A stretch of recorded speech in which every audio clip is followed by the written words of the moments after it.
Right जी। सो मैं जो हूँ आज इस बड़ी ही खास जगह पे आया हूँ। I am very very happy and very proud, क्योंकि ये है एमजी का प्लांट जहाँ पे एमजी की गाड़ियाँ पाकिस्तान में बनाई जा रही हैं। This is what we've all been waiting for and here we are today. So happy to see this.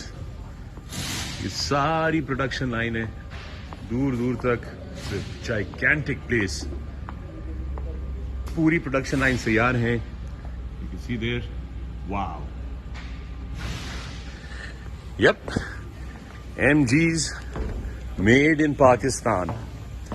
तो बहुत सारे लोग जो थे वो समझ रहे थे कि पता नहीं ये होगा नहीं होगा, ये तो बाहर से इंपोर्ट होती हैं। जी बिल्कुल होती हैं, लेकिन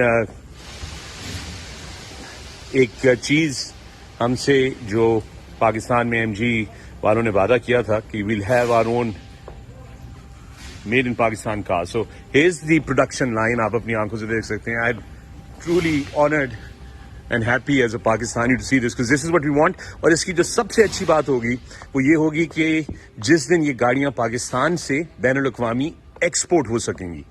और इंटरेस्टिंगली मुझे एक अंदर की बात पता चली है, और वो ये है कि देयर आर एक्सपोर्ट ऑर्डर्स। बस अब कुछ सरकारी कार्रवाई की देर है, जो ही वो पूरी होगी तो MGs proudly made in Pakistan will be exported outside.